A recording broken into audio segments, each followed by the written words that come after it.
배우고 아버지를 통해서는 공의와 질서를 배운다고 합니다.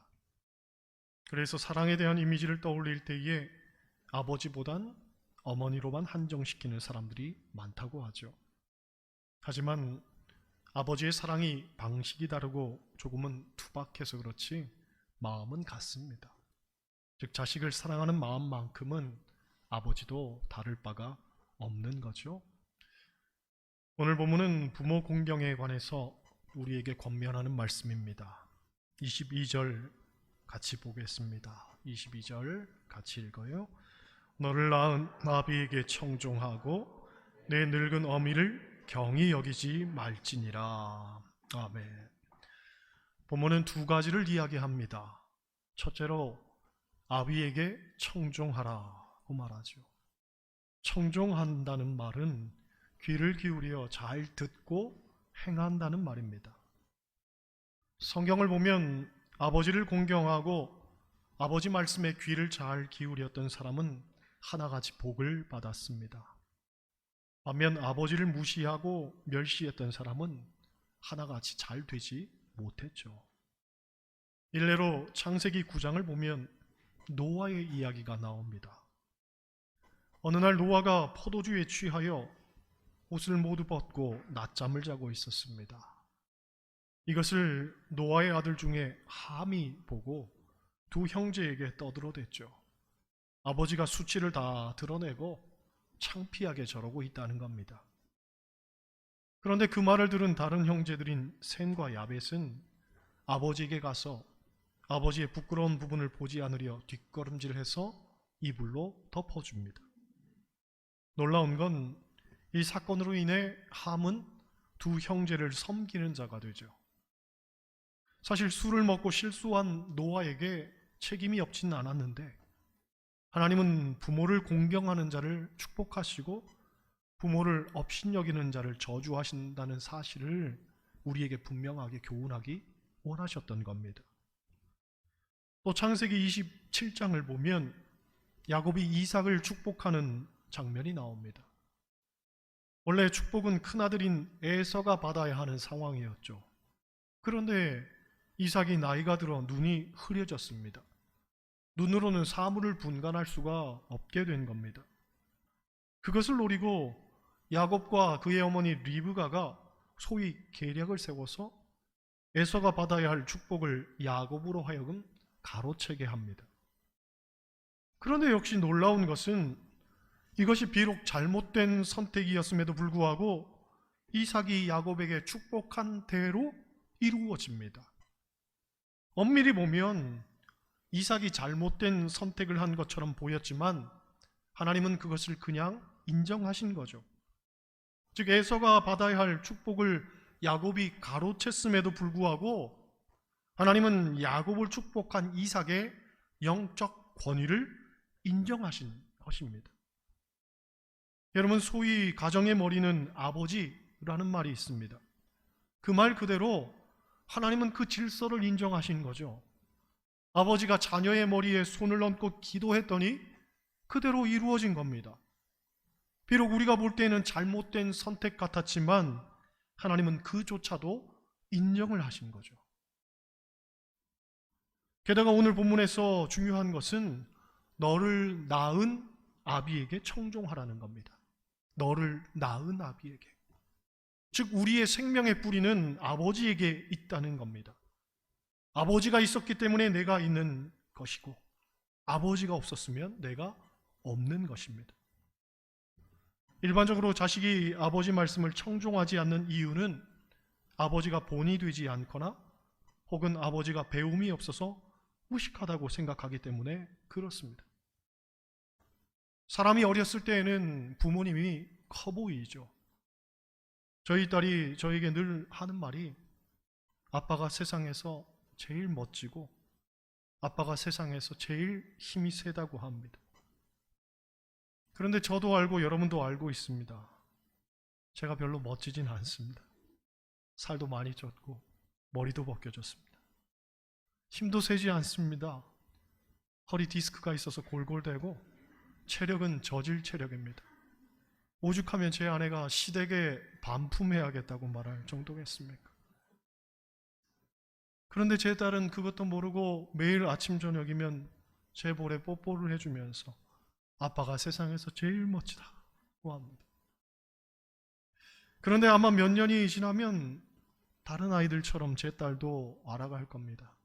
나의 아버지가 생각보다 멋지지 않다는 걸 말이죠. 그렇게 머리가 커지면 자녀들이 부모를 무시하고 오히려 가르치려 들죠. 그런 말 하지 마세요. 고리타분한 얘기 하지 마세요. 요즘 세상이 어떤데 아직도 그런 말씀 하세요. 그렇게 무시하죠. 객관적 잣대를 들이대면 자녀의 이야기가 맞을 수도 있습니다. 하지만 부모 공경은 그런 것이 아니죠. 비록 부모님이 틀렸다 해도 그걸 들어주는 겁니다. 요즘 세상과는 좀 안 맞는다 해도 잘 들어주는 겁니다. 어떤 분은 틀린 건 틀렸다고 말하는 게 도리 아닙니까? 하고 말할지도 모르겠지만 자녀는 절대로 부모의 선생이 되어서는 안 됩니다. 옳고 그름, 시시비비를 판정하는 건 자녀 몫이 아닙니다. 어떤 전투기 조종사가 쓴 글을 보니까 이런 내용이 있었습니다. 시골에 계신 아버지가 전투기 조종하는 자기를 늘 걱정해서 가끔 편지를 보냈는데, 아들아, 너무 높이 날지 말고 낮게 날아라. 운전도 너무 빨리 하지 말고 좀 천천히 해라. 그러신다는 거죠. 그런데 우리 교회 정장로님이 전투기 조종사 출신으로 지금도 조종면허 발급하는 일을 하고 있어 잘 아시겠지만 비행기는 높이 나는 게 안전하지 낮게 저공 비행하는 건 위험하다고 합니다. 또 비행기는 어느 정도 빨리 날아야 안전하지 천천히 나는 건 이건 위험하다는 거죠. 그런데 그걸 알 리 없는 아버지는 낮게 날고 천천히 날라고 부탁하는 거예요. 객관적 판단을 앞세우면 아유 아버지 그런 말씀하지 마세요 할 수도 있겠지만 중요한 것은 사실이 아니라 그 이면에 감추어진 진심인 거죠. 부모 자식 간에는 사실이 중요한 게 아니라 진심이 중요한 거예요. 할렐루야. 둘째로 늙은 어미를 경히 여기지 말라고 합니다. 히브리어로 공경하다는 말이 캅베드라고 하는데 이 말은 무겁다는 뜻을 갖고 있습니다. 곧 공경한다는 것은 부모님의 삶의 무게를 인정하고 존중한다는 뜻을 갖고 있습니다. 그렇습니다. 부모님을 공경한다는 건 다른 게 아닙니다. 그분들이 지금껏 살아온 삶을 자녀된 우리가 귀히 여길 줄 알고 존중하는 거죠. 비록 지금은 좀 부족한 부분이 있는 것처럼 보여도 단편적인 지금의 삶으로 부모님을 평가해서는 안 됩니다. 우리가 알듯 삶이란 다 나름대로의 큰 무게가 있습니다. 그 무게를 지금껏 견디고 버티어왔다는 것만으로도 부모님은 존경받기에 충분한 분들인 거죠. 이런 얘기가 있습니다. 어머니 마음은 죽을 때까지 걱정이라는 얘기입니다. 애 가졌을 때에는 손가락 발가락이 5개인가가 걱정이고 애가 태어나면 잘 키울 수 있을까가 걱정이고 학교 들어가면 공부 잘 할까가 걱정이고 대학 들어갈 때쯤이면 학비 대줘야 하는 게 걱정이고 졸업할 때쯤에는 직장이 걱정이고 취업해서 직장 다니면 결혼이 걱정이고 결혼하면 출산이 걱정이고 손주 보면 그 손주 키워주는 게 걱정이고 이제 손주가 잘 자라서 장성하면 또 지들끼리 사니 못 사니 하는 게 걱정이고 결국 그렇게 걱정하다 병들어 죽는 게 어머니의 삶이더라는 거예요. 여러분, 어머니의 삶의 초점은 오직 자식이죠. 자식이 태어나는 순간부터 당신이 눈 감을 때까지 늘 그렇습니다. 그러니 어머니가 살아온 삶의 무게는 결국 자식 때문에 짊어진 겁니다. 자식 때문에 짊어진 무게를 자식이 인정하지 않는 것만큼 무책임하고 미련한 일 어디 있겠습니까? 전통적으로 우리나라는 시집가는 딸에게 물려주는 어머니의 덕담이 있었습니다. 벙어리 3년, 귀머거리 3년, 장님으로 3년 살아야만 한다고. 그 전엔 절대로 친정 오지 말라고 했습니다. 시집가서는 또 절대로 아궁이에 불을 꺼뜨리면 안 된다고 가르쳤죠. 그래서 새벽부터 일어나서 온갖 잡일과 굳은 일 마다하지 않고 밤이면 호롱불 아래에서 바느질 여미던 그 모습, 얼음장같이 차가운 냇물 길어다가 밥이며 빨래며 다 하고, 또 남편이 요절하면 죽을 때까지 정절을 지키는 것을 미덕으로 삼았던 우리네 문화 때문에 평생 외로움 속에 지쳐 잠들다 가신 어머니, 가부장적인 유교 제도로 말미암아 숨소리 한번 제대로 크게 내보지 못하고 온갖 서름 다 받고 살다가 자식 하나 바라보고 살았는데, 자식은 그 마음 알아주기냐 하냔 말이죠. 여러분, 늙은 어미는 연약함과 덧없음의 상징이 아니라 오직 자식을 위해 불태움으로, 그것으로 인해 하얗게 산화되어 버린 바로 그 상징으로 우리가 깨달아야 되는 거죠. 23절 말씀 한번 보겠습니다. 23절 같이 읽습니다. 진리를 사되 팔지는 말며 지혜와 훈계와 명철도 그리할지니라. 아멘. 여러분, 자식은 부모에게 늘 배우려고 노력해야 된다는 겁니다. 부모가 가진 진리의 자산, 지혜의 자산, 또 훈계와 명철도 자녀된 우리들이 다 귀담아 들어야 한다는 말입니다. 이런 얘기가 있습니다. 옛날 어느 마을에 한 아들이 국법 때문에 늙은 아버지를 지게에 지고 고려장을 하러 갔습니다. 그런데 지게에 실려가는 아버지가 계속 나뭇가지를 꺾는 겁니다. 아들이 깊은 산속에 들어가서 구덩이를 파고 아버지를 묻으려고 하니까 아버지가 하는 말이, 내려갈 때에는 내가 나뭇가지 꺾어서 다 던져놨으니까 그것 보면서 조심해서 내려가라 하더라는 거죠. 그 말을 들은 아들이 억장에 무너져서 아버지를 그냥 둘 수 없어 아버지를 다시 모시고 와 장롱 속에 숨기고 살았습니다. 때마침 나라에 큰 어려움이 왔습니다. 중국에서 사신을 보내 우리나라 사람들의 지혜를 시험하려고 아주 어려운 3가지 수수께끼를 냈습니다. 첫 번째 수수께끼는 비슷하게 생긴 2마리의 말 가운데 어느 것이 어미 말이고 어느 말이 새끼 말인지 구분하는 겁니다. 말은 1년만 자라도 어미 말과 크기가 같아서 도무지 구분이 안 된다고 합니다. 두 번째 문제는 나무를 깎아놓고 어디가 위며 어디가 밑인지 구분해 보라는 겁니다. 깎아놓은 나무가 위아래가 어디 있겠습니까? 그렇죠? 세 번째 문제는 코끼리 무게를 달아보라는 겁니다. 지금도 코끼리 무게 다는 것이 쉽지 않은데 이 얼마나 어려운 일이겠습니까? 누구도 이 문제를 풀지 못해서 임금이 이 문제로 고심한다는 소식을 들은 아들이 장롱 속에 있는 아버지에게 그 수수께끼를 말해줍니다. 그랬더니 문제를 다 들은 아버지가 아들에게 답을 알려주었습니다. 첫 번째 문제, 말은 어떻게 구분하느냐?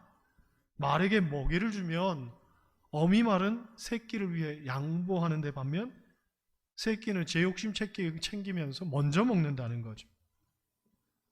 둘째, 나뭇가지는 어떻게 구분하느냐? 보통 뿌리 쪽이 더 단단하고 무겁기 때문에 물에 던졌을 때 이게 뿌리 쪽이 더 많이 가라앉는다는 겁니다. 셋째로, 코끼리는 어떻게 무게를 재느냐? 먼저 배에 태워서 가라앉은 곳에 표시를 해두고 그 다음 빈 배를 표시해두고 그 차이만큼 돌을 채우면 돌 무게만큼이 코끼리 무게가 된다고 이야기를 했습니다. 결국 아버지가 알려준 대로 아들이 임금에게 가서 답을 말했죠. 그랬더니 임금이 너무 기뻐서 후한상을 내리겠다고 하며 내 소원이 무엇이냐고 묻습니다. 그러자 수수께끼를 마친 사람은 자신이 아니고 나이가 많아 고려장 해야 되는데 지금 내가 몰래 숨겨두고 있는 아버지라고 사실을 직구합니다. 임금님은 그 말을 듣고 감동을 받아 고려장 제도를 없앴다고 하죠. 물론 이건 허구의 전래동화입니다. 실제로 우리나라에는 고려장 제도가 없었다고 합니다. 일제가 우리나라 역사를 왜곡하기 위해서 만든 거짓 정보라고 하는데, 중요한 건 많은 사람들이 늙다라는 말을 약해지고 쇠잔해지다는 뜻으로 생각하지만, 성경은 늙다라는 말이 경험이 풍부하다, 지혜가 많다는 말로 이야기한다는 거죠. 그래서 잠언서 16장을 보면 백발은 영화의 면류관이라고 하는 겁니다. 곧 부모님의 경륜과 지혜를 우리가 가장 가치 있는 것으로 여겨야 할 줄 알아야 된다는 거죠. 25절 말씀 보겠습니다. 25절 같이 읽습니다. 내 부모를 즐겁게 하며 너를 낳은 어미를 기쁘게 하라. 아멘. 여러분, 자식은 마땅히 부모를 즐겁게 하고 기쁘게 해야 합니다. 그렇게 해도 부모님의 사랑을 다 갚을 수는 없습니다. 우리 부모님들이 자주 하는 말이 있죠. 나는 괜찮다, 나는 됐다, 신경 쓰지 마라 하는 겁니다. 그런데 그 말을 고지고대로 들으면 안 됩니다. 정말 마음으로 살뜰히 잘 살펴야 됩니다. 전에 어버이날에 제 아내가 장모님께 옷을 선물로 사드렸습니다. 그랬더니 장모님 하시는 말씀이, 다 늙어서 옷이 뭐가 필요가 있니? 장롱 안에도 옷이 가득한데 다 입지도 못해. 뭘 그리 자꾸 사와? 돈도 없는데 하는 거죠. 그래서 장모님이 옷 사는 것을 별로 안 좋아하시는구나 하고 생각을 했습니다. 그런데 금방 안방에서 옷을 갈아입고 나오시더니 저에게 묻습니다. 어떤가? 괜찮은가? 하시면서 한 바퀴 도는 거죠. 공경이란 말이 헬라어로는 티마오라고 하는데 선물하다는 뜻을 갖고 있습니다. 여러분, 부모를 공경하는 것은 물론 마음으로도 해야 되겠지만 좀 더 구체적인 실천이 뒤따라야 됩니다. 즉, 부모님을 공경한다면 선물도 자꾸 해드려야 된다는 거죠. 소위 표현하지 않는 감사는 죽은 감사란 말이 있습니다. 감사한 마음은 작은 것으로라도 표현해야 됩니다. 부모와 자식 간에도 마찬가지죠. 용돈도 자주 드리고 선물도 자주 하고 전화도 자주 하고 자주 찾아뵈야 되는 겁니다. 가나안 농군학교 김용기 장로님의 효의 10계명을 보면 여러 가지 내용이 있지만 그 중에 정기적으로 용돈을 드리라는 내용이 있습니다. 보통 노인들이 돈 쓸 데가 어디 있어? 그렇게 생각하지만 절대 그렇게 생각하지 말고 되도록 많이 드리라는 거예요. 왜냐하면 노인들은 특히나 손주들한테 부끄럽지 않은 할머니, 할아버지가 되고 싶은데 그 척도가 손주들에게 용돈 주는 것이라고 생각한다는 겁니다. 그러므로 넉넉히 드리면 그 돈은 다 손주들에게 돌아온다는 거죠. 자식들에게 밥 사는 것으로 말이죠. 또 외모도 아름답게 가꾸어 드리라고 합니다.